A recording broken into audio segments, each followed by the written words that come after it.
네, 오늘 함께해 주실 두 분 소개해 드리겠습니다. 장성철 공론센터 소장, 김성환 시사평론가 함께합니다. 안녕하세요. 네, 안녕하세요. 어서 오십시오. 네, 우리 정부가 구성한 후쿠시마 오염수 시찰단이 5박 6일간의 일정으로 어제 일본에 도착했습니다. 장 소장님, 먼저 네. 시찰단의 세부 일정 좀 소개해 주십시오. 22일부터 25일까지가 실질적으로 일본에서 활동하는 기간이고요. 26일 날 귀국을 합니다. 22일 오늘은요. 도쿄전력 및 경제산업성 관계자와 회의를 하고요. 제일 중요한 날은 23일, 24일입니다. 23일에는 후쿠시마 제1원전 알프스 설비 시찰 및 점검을 하게 되는데요. 여기서는 오염수 이송 방출 설비를 운전하는 운전 제어실을 가서 각 지점별로 방사성 감지기, 유량계, 펌프, 차단 밸브 등 이러한 설비가 제대로 갖춰졌는지 살펴보고요.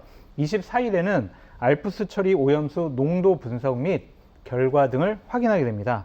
주로 이 자리에서는 핵종 분석을 어떤 절차에 의해서 하는 것인지, 장비는 뭘 쓰는지 직접 확인하고 오염수 희석을 어떠한 설비에서 제대로 잘 하고 있는지를 확인하게 됩니다.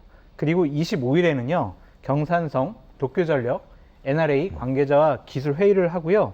우리가 그동안 시찰했던 부분에 미진한 부분, 또 궁금한 부분을 일본에다가 이런 자료 좀 우리가 좀 더 보고 싶어. 이건 좀 우리가 더 확인해야 되겠어. 네. 이렇게 보충적으로 우리가 확인하는 그런 절차를 거치게 됩니다. 그러면서 26일 날 금요일 날 귀국하는 걸로 되어 있는데, 일단은 우리가 직접 독단적으로 시료를 채취해 가지고 여러 가지 검사를 진행하는 것은 없는 것으로 알려져 있습니다. 네, 5박 6일간의 일정이지만 23, 24일 이틀이 가장 중요한 일정입니다. 자, 그런데 공항에서 시찰단이 출국길에 오를 때 유국희 원자력 안전위원회 위원장을 빼고는 모두 취재진을 피한 것으로 알려졌습니다. 또 단장을 빼고는 전문가의 명단도 비공개였는데요. 김평론가님, 어떻게 보셨습니까? 일단 이런 문제에 있어서는 투명성이 제일 중요합니다. 왜냐하면 어떤 방식으로든 일본이 정말 정확하게 과학적인 검증을 할 수 있도록 공개하고 있느냐, 이런 부분에 대해서는 자신 있게 얘기할 사람이 없거든요. IAEA도 역시 마찬가지일 거예요. 그리고 이전에 뭐 알프스라고 하는 다핵종 제거 설비라든가 이런 것들을 직접 본 그런 전문가들의 얘기에 따르면은, 그러니까 지금 후쿠시마 원전이 있는데 저런 이제 화면에 보면 아시겠지만 물탱크가 한 1000개 정도 보관이 돼 있어요. 1000개가 넘어요. 근데 이거를 이제 물을 희석시켜 가지고 방류를 하겠다는 거예요. 바다 한가운데로. 그러니까 그랬을 때 정말 1000개에 있는 모든 그 오염수를 다 처리했는가, 이거에 대한 명확한 검증이 없어요. 그리고 다핵종 설비를 통해 가지고 핵종들을 제거했다고 얘기하는데, 지금 뭐 삼중수소 얘기도 하지만 네. 정말 핵종을 다 제거했는지도 검증하기가 쉽지가 않습니다. 그러니까 이런 부분들이 완벽하게 검증되지 않은 상태에서 일본은 지금 올여름에 바다로 방류하겠다는 얘기잖아요. 방류 계획에 따른 절차들을 지금 진행하고 있는 거란 말이에요. 근데 가장 가까운 주변국인 우리나라에서 가서 시찰하겠다고 얘기했는데 일본 정부에서 이거 안 된다, 저거 안 된다. 그래서 결국은 과학적 시료 채취도 할 수 없는 상황이고, 일본 정부가 설명하는 것, 과학적인 설명은 얼마든지 할 수 있죠. 이론적으로. 우리 이렇게 설비해서 이렇게 다 제거합니다라고 하는 건 얼마든지 얘기할 수 있잖아요. 근데 그걸 직접 가서 우리가 그게 맞는지 안 맞는지를 두드려 보고 확인하고 시료를 채취해서 정말 제거가 다 됐는지를 봐야 되는데, 그런 절차는 빠져 있다는 거 아닙니까? 근데 그런 부분에 관한 문제가 하나가 있고요. 또 하나는 이번에 취재진 동행도 하지 않잖아요. 네. 그리고 민간 전문가도 없잖아요. 그리고 지금 원자력 안전위원장 빼놓고 난 다음에 20명의 어떤 사람들이 들어가 있는지도 공개하지 않잖아요. 그럼 그 사람들 다 정부 기관에 있는 사람들인데 민간 전문가가 하나도 없으니까요. 이런 사람들한테 입단속해가지고 자, 이 정도면 된 걸로 합시다 라고 얘기할지 안 할지 아무도 모르는 거예요. 그러니까 이런 투명하지 못한 그런 시찰단을 만들어서 갔다가 오고 난 다음에 발표하더라도 과연 국민들이 그 결과에 대해서 수긍할 수 있겠느냐, 이런 불투명성이 오히려 더 불신을 키우는 거 아닌가, 이렇게 생각하고요. 그리고 국민의힘에서도 저는 좀 주의할 필요가 있다고 생각하는데요. 의심의 목소리 우리나라에서 얘기한 게 아니고요. 그린피스나 환경단체에서 먼저 얘기한 거예요. 국제사회에서 먼저 우려를 제기했던 거거든요. 근데 그 우려를 제기하는 목소리를 괴담으로 치부해요. 그리고 거기는 오염수 막 1리터 떠서 먹어도 된다고 얘기하는 사람을 갖다 놓고 뭐 옥스퍼드대 명예교수라고 하는데 그런 사람들 강연 듣고 이거 아무 문제 없습니다. 먼저 재단을 해버리는 거예요. 결론 내고 접근하는 거예요. 이렇게 하면 누가 가서 그 과학적인 검증을 한다고 얘기할 수 있겠습니까? 이런 태도가 오히려 더 불신을 키우는 것이다. 나중에 가서 결국은 오염수 방류가 시작되고 그리고 우리 어민들이나 이런 사람들한테 피해를 직접적으로 입히는 일이 벌어졌을 때 그때 감당을 어떻게 할 건지 좀 걱정스러운 측면이 많습니다. 네.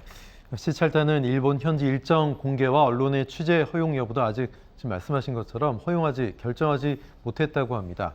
현장 시찰마저 깜깜이 베일에 가려지는 게 아닐까 좀 걱정스럽네요. 그렇게 되겠죠. 좀 취재도 못하는 거 아니겠어요? 그리고 어떠한 전문가들이 가는지 이건 대략적으로 어느 공사에 어떠한 사람들이 간다라는 것만 나와 있지 그 사람들이 누구며 어떠한 경력을 갖고 있고 어느 분야의 전문가인지 알 수가 없습니다. 그리고 민간인들 전문가들 못 가고 있고요. 또한 취재도 불허한다는 거 아니겠어요? 그냥 공항에서 가고 공항으로 올 때 그때 그냥 어떻게 조사하셨어요? 뭘 보셨어요? 그냥 이 정도만 밝히겠다는 거 아니겠습니까? 그렇다면은 이것은 무엇이냐? 일본이 준비해 놓은 거 그냥 그대로 보고 우리는 그것이 데이터상 과학적이냐 아니냐를 확인하는 수준밖에 안 될 것이다. 예. 그렇게 우리 국민적인 눈높이와 기대에 맞지 않은 조사를 하게 되면은 여러 가지 비판을 받을 소지가 있기 때문에 누가 가는지도 민간인들 그다음에 취재를 허용하지 않는 것도 그런 차원이 아닐까라는 좀 생각이 들어요. 아까 우리 김성환 평론가께서 잘 말씀해 주셨듯이 이렇게 뭐 일본의 여러 가지 핵 문제와 관련해서 가장 우리가 유의해야 되는 것은 객관성과 투명성이라고 생각이 듭니다. 정말 그 전문가들이 객관적으로 뭐 전문가적인 입장에서 무엇을 확인하고 무엇을 조사하고 어떻게 판단했는지에 대해서 우리가 투명하게 알 수가 있어야 되거든요. 부족한 부분이 있으면 기자들이 질문을 통해서 왜 이런 거는 안 했느냐라고 질문을 통해서 우리가 더 보충할 수가 있는데 자기들만 가서 확인하고 자기들끼리 결정 내리겠다라는 것은 자칫 잘못하면 그분들이 과학적인 결론을 통해서 국민의 의구심과 불안을 없애겠어요 라고 다짐을 했지만 오히려 더 국민적인 의구심과 불안감이 높아질 가능성이 있다. 그래서 정말 심히 걱정되고 우려스러운 부분이다 라고 말씀드려요. 네. 이 말씀을 꼭 좀 드리고 싶은데요. 우리가 보통 이제 그 먹는 식품이나 이런 것들에 대해서 화학적 성분의 어떤 기준치를 정하잖아요. 그 정하는 것과 관련해서도 굉장히 많은 반론들이 있어요. 그러니까 그걸 허용치라고 보면 안 된다. 왜냐하면 그 허용치라고 하는 게 누적이 됐을 때 어떤 결과나 어떤 영향을 미칠지 아무도 모르는데 마치 안전한 것처럼 착각하게 만들고 있다. 이런 얘기들을 많이 하거든요. 그러니까 서구 사회에서 녹색 혁명이라고 식량 증산을 위해서 인구가 늘어나니까 엄청나게 많은 화학 비료를 썼잖아요. 근데 그 패러다임이 바뀌고 있다고 얘기를 하고 있어요. 그러니까 그 화학 비료를 계속 우리가 알게 모르게 섭취하기 시작하면서 어느 순간부터 자가 면역 질환의 문제가 생기고 면역력이 떨어지는 현상들이 나타나더라. 그래서 뭐 그거하고 기후위기나 이런 것들이 겹쳤을 때 신데믹이라고 지금 바이러스가 창궐하는 뭐 이렇게 감염병이 계속 생기는 문제들이 있을 수 있다라고 의학계에서도 많은 경고를 보냈었어요. 그러니까 그런 것들이 이제 한 패러다임이 지나가고 나면서 뭔가 이제는 좀 다른 대응이 필요하다는 얘기가 나오는 거거든요. 왜 제가 장황하게 이 말씀을 드리냐면은 방사선이라고 하는 것, 특히 이제 삼중수소는 반감기가 짧아가지고 또 금방 없어질 수 있다고 얘기를 해요. 보통의 경우에는. 근데 다액종합이라고 하지만 세슘이라든가 다양한 방사선 물질 같은 경우에는 굉장히 반감기가 길어요. 그러니까 이런 것들이 아무리 미량이라고 하지만 일본에서 하루에 180톤씩 오염수가 생기는 거예요. 앞으로 몇 년에 걸쳐서 생길지 아무도 알 수가 없어요. 앞으로도 계속 저럴 거예요. 그럼 그게 계속 태평양에 방류가 된다는 얘기가 되는 거거든요. 그러니까 한번 방류가 시작되면 막을 방법도 없을 거예요. 그게 아주 오랜 시간 동안 누적적인 결과를 만들어냈을 때 이거는 지금의 과학으로 설명하기 어려운 엄청나게 많은 영향을 미칠 가능성이 있다고 하는 거예요. 그걸 너무 지금의 단순한 시각으로 재단하고 난 다음에 문제 없습니다라고 얘기했으면 하고 그 뒤에 사실은 10년 뒤가 될지 20년 뒤가 될지 모르지만 그 악영향이 미칠 것에 대해서는 사실 지금 별로 얘기를 안 한단 말이에요. 네. 그런 부분에 대해서 좀 우려 섞인 시각들을 가질 수밖에 없을 거다. 그러니까 그런 것까지 우리가 좀 고민을 해볼 필요가 있다 이렇게 생각합니다. 예, 이렇게 우려가 큽니다. 그런데도 묻지마 깜깜이 시찰이 되지 않을까 걱정스러운데 어제 유일하게 이제 인터뷰에 응한 유국희 위원장 시찰단장은 오염수 정화부터 방류까지 전반적으로 점검, 다핵종 제거 설비, 알프스죠. 중심 핵종 제거 부분이 제대로 될 수 있는지 또 방류 관련 안전성을 점검할 거다. 상당히 좀 원론적인 얘기인데 저거마저도 과연 잘 구현이 될 것이냐 이제 이런 걱정마저도 하고 있습니다. 작년에 대만이나 뭐 인근 태평양 인근 국가들이 후쿠시마 오염수 관련 시찰단을 일본에 보냈는데 큰 성과가 없었습니다. 김서환 평론가님, 이번에도 뭐 크게 다르지 않지 않겠느냐 이렇게 보는 시각이 많습니다. 네, 방금 전에 말씀하셨던 태평양 도서국 포럼에서 검증을 하러 갔어요. 그때하고 이번하고 결정적인 차이는요. 그때는 민간 전문가가 같이 갔었어요. 네. 그런데도 사실 다 검증이 되지 않았거든요. 근데 이번에는 민간 전문가도 참여 못하게 만들어놨어요. 그러니까 정부 기관에 있는 사람만 가서 보고 오겠다. 이런 불투명성에 대한 부분들을 지적할 수밖에 없고요. 그리고 다핵종 설비를 통해 가지고 원래 일본이 약속했던 게 64개 핵종을 제거하겠다 이렇게 약속을 했거든요. 근데 64개를 다 제거했다고 하는 결과가 검증된 적이 없어요. 전체 한 3분의 1 정도, 지금 물탱크 가운데 3분의 1 정도 안에 있는 것들은 아직 제대로 검증이 안 됐다는 얘기도 하고 있거든요. 정말 다른 방사선 물질들을 다 제거했는지에 대해서 검증이 잘 안 되고 있는 상황이라는 거예요. 근데 우리 이전의 사례를 비춰봤을 때 그렇고 대만도 역시도 마찬가지지만 결과적으로 오염수 방류 쪽으로 결론을 정해놓고 거기에 따라서 지금 검증을 하는 것처럼 자꾸 만들고 있다고 하는 거예요. 그러니까 사실 우려할 수밖에 없는 상황이다라고 보이는데요. 이게 뭐 IAEA라고 하는 기구가 문제 없습니다 이렇게 결론을 내려버리면은 그냥 끝나는 것처럼 자꾸 돼가고 있는 것 같아서 정말 걱정입니다. 왜냐하면 그러니까 기구의 탄생까지 들어가면 좀 그렇지만 이 핵의 상업적 활용을 위해서 만든 게 국제 원자력 기구예요. 그러니까 상업적 활용을 통해서 생겨난 사고잖아요. 그러니까 그런 사고에 대해서 만약에 이건 안 됩니다라고 얘기를 해버리면 미국하고 일본의 영향이 굉장히 큰 영향력이 미치고 있는 기구인데 그 기구가 앞으로 유지 존속되는 데 있어서 존립도 위태로울 거예요. 그런 것도 저는 생각할 거라고 보거든요. 근데 그것만이 마치 모든 결론이 다 나온 것처럼 얘기하는 것은 대단히 위험할 수 있다.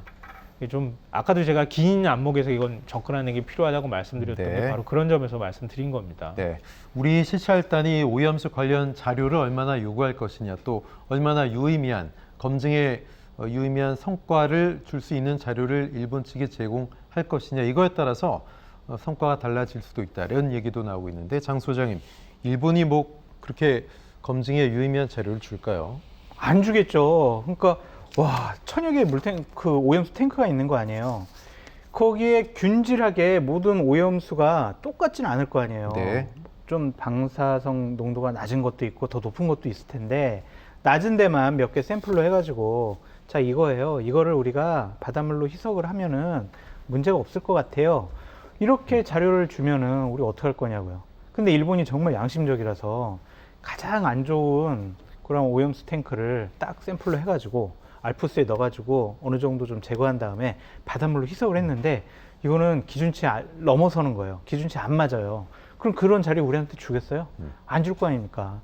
그러니까 이번에 가가지고 실질적으로 일본 측이 제공하는 자료만 갖고서는 우리가 제대로 된 판단을 할 수 없다. 그냥 일본이 안전해요. 별 문제 없어요. 기준치에 뭐 미달해요. 이러한 결론에 우리 시찰단이 이용당하지 않을까라는 걱정과 우려가 있어요. 저는 이 부분이 상당히 우려스러운 거예요. 많은 전문가분들이 나와가지고 이거 아예 기준대로 하면은 우리가 어떻게 할 수가 없어요. 그들의 최고 전문가 집단들이 연구하고 검토하고 실험하고 결과를 내놨기 때문에 우리가 과학적인 검증을 통해서 이 부분에 대해서는 더 이상 문제 제기할 수 없어요 라고 얘기를 하는데 이 오염수 방류가 최소 30년 이상 계속 방류가 된다는 거예요. 그거를 한 번도 검증해 본 적은 없잖아요. 전 세계 어떤 전문가들도. 그럼 계속 축적되고 쌓일 거란 말이에요. 그러면 과연 이것이 일본이 얘기하는 것처럼 안전한 건지. 이번에 G7 정상회의 때 후쿠시마산 거기서 쌀로 만든 사케도 먹고 음식 재료도 거기서 했다는데 그렇게 안전하면요, 일본 총기 관저에서 계속 그러면 거기서 나오는 농수산물 갖고 자기네들 먹고 마시고 하면 될 거 아니에요. 그러진 않잖아요. 예. 그럼 이건 뭐냐? 이건 전 세계에 아주 정말 씻을 수 없는 죄악을 저지르는 거다라고 말씀드릴 수밖에 없습니다. 네, 후쿠시마 시찰단을 놓고 정치권 여야 간 공방도 치열합니다. 민주당 이재명 대표는 지난 주말 장외 집회와 오늘 최고위 회의에서 연달아 비판의 목소리를 높였는데요. 오염수를 식수로 먹어도 괜찮다느니 하는 헛소리 잔치는 옳지 않다. 안전을 지키는 대통령과 정부의 책임을 버리는 것이다. 지난 21일 장외 집회였고요. 시료 채취도 명단도 없고 언론 검증도 없는 산무 깜깜이 시찰. 일본이 짜놓은 각본대로 움직일까 우려된다. 오늘 최고위 회의에서 이같이 발언했습니다. 자, 시민단체 등과 연계해서 방류 저지에도 힘쓰고 대정부 비판도 이어가겠다. 이게 이재명 대표의 의지인데 장 소장님 어떻게 보십니까? 이거 민주당이 먼저 해명해야 될 게 있어요. 지난 문재인 정권 시절에 정의용 외교부 장관이 이거 IAEA에서 정말 뭐 합리적으로 과학적으로 여러 가지 조사를 하고 있고 거기서 결론 내리면은요 저희는 어쩔 수가 없어요. 그 입장이었거든요. 공식적인 문재인 정권의 입장이. 그런데 지금 IAEA는 계속 그런 입장을 견지하고 있는데 갑자기 야당이 됐다고 해서 민주당의 입장이 달라졌어요. 왜 달라졌는지에 대해서 민주당 측의 인사들은 해명을 하고 설명을 해줘야 돼요. 안 그러면은 너희들 정권 뺏겨가지고 그냥 야당이 됐으니까 뭐 국민의힘이나 윤석열 정권 공격하기 위한 정쟁의 수단으로 이거 이용하는 거 아니야? 그런 비판을 받을 수밖에 없다라고 먼저 말씀을 드리고, 이재명 당대표가 목소리를 높이는 거는 전 좋지 않다고 생각이 들어요. 왜냐하면 국민의힘으로부터 이러한 되치기를 당해요. 에이, 자기 뭐 사법 리스크하고 민주당의 코인 리스크 그거를 좀 은근슬쩍 넘어가기 위해서 물타기 하는 거 아니야? 국면 전환용이다. 네, 그러한 비판을 받을 수가 있거든요. 그러니까 민주당도 저런 정치적인 구호와 선전선동을 하게 되면은 봐, 이명박 정권 때 당신들은 광우병 선동을 했잖아. 결국에는 뭐 광우병 뭐가 있었어? 이런 거에 되치기 당할 수가 있으니까 철저하게 전문가들의 목소리가 민주당 측의 공식 입장에 반영되도록 네. 노력을 해야 되고, 그분들이 앞장서서 문제 제기를 하는 것이 맞아요. 저렇게 이재명 당대표가 그냥 시민단체랑 함께 거리에서 투쟁을 하면은요, 이것은 정치적인 선전선동으로 분명히 비판받을 수가 있습니다. 네. 그러니까 이 부분 유의해가지고 잘 관리해야 돼요. 동일한 사안을 바라보는 시선이 정권이 바뀌고 바뀌었다는 지금 장 소장님 말씀 어떻게 들으셨어요? 뭐 어떻게 할까요? 그러면은 아무것도 하지 말까요? 아니, 해명을 해야 된다니까요. 우리가 옛날엔 이랬는데 지금 보니까 이래요. 그때 자리와 지금 자리는 뭐가 달라요. 그래서 우리는 되게 위험하다고 생각해요. 라고 해명하고 설명하고, 그래서 국민들을 이해시켜야 돼요. 그래야 국민들이 민주당 편을 들어줘요. 안 그러면은 쟤네들은 뭐 자기네들 정권 때는 저래놓고 지금 왜 저래? 이런 얘기를 당할 수가 있잖아요. 그러니까 예. 문재인 정부 때 더 적극적으로 나섰어야 된다. 오염수 방류 문제에 있어서 우리도 검증할 수 있게 해달라라고 목소리를 더 적극적으로 냈어야 한다는 비판의 목소리는 충분히 있을 수 있다고 봐요. 그러니까 그 이전에도 뭐 외교부 차원에서는 일본의 항의의 뜻도 표현했고, 그다음에 정확한 자료를 달라고 요구했다 이렇게 또 얘기는 하지만, 그래도 국민적 시각으로 볼 때는 그래도 부족했다. 뭐 이런 비판이 있다고 하는 것은 민주당이 겸허하게 받아들여야 된다 이렇게 생각하는데요. 근데 다만 그러면은 제가 여쭤봤던 것처럼 그럼 이재명 대표는 뭘 할 수 있습니까? 아니, 사법 리스크는 바뀌지는 않을 것 같고요. 대법원 판결 나올 때까지 앞으로 한 2년 동안 계속 있는 거 아니에요? 그러면은 이재명 대표는 아무 말도 하지 말고 가만히 있으란 얘기인데 그게 사실 맞는 요구입니까? 그렇지는 않을 거라고 생각하고요. 국민들의 당장 건강에 대한 우려도 있고요. 그리고 어민 피해도 있는 상황이기 때문에 좀 더 정확하게 우리가 검증할 수 있는 거 해야 된다라고 하는 목소리 야당에서 충분히 낼 수 있다고 생각해요. 그러니까 그런 것까지 사법 리스크하고 연결하거나 뭐 국면 전환용이다 이렇게 얘기해 버리면은 민주당이 하는 모든 행위는 다 국면 전환용인 거죠. 지난번에 뭐 원포인트 개헌 5.18 정신 헌법 전문에 기재하는 거 원포인트 개헌 얘기하니까 대통령실에서 당장 그러잖아요. 뭐 비리 정치인들이 국면 전환용으로 하는 얘기다 이렇게 얘기를 해버린단 말이에요. 뭐 야당은 뭐 대한민국의 민주당은 아무 말 하지 말고 그냥 국민의힘이 하자는 대로 잘 따라가 주는 게 제 역할이 아닌가, 그런 식의 생각밖에 안 들어요. 그러니까 그렇게 비판하는 것은 좀 온당치 못하다고 생각하고요. 그리고 결국 이제 권력이 지금 국민의힘에 넘어간 거잖아요. 윤석열 대통령이 갖고 있다고 하면 민주당 과거에 대해서 비판할 수는 있겠지만 지금 정말 제대로 하면 되지 않겠어요? 근데 지금 제대로 하고 있지 못하잖아요. 그러니까 민주당이 왜 그때 말 못했느냐라고 하는 비판을 받아가면서 그래도 또 문제제기를 해야 되는 거죠. 그게 야당 역할 아니겠습니까? 자, 얼마나 실효성 있는 검증이 있을지 좀 시찰단 활약 지켜봐야 되겠습니다.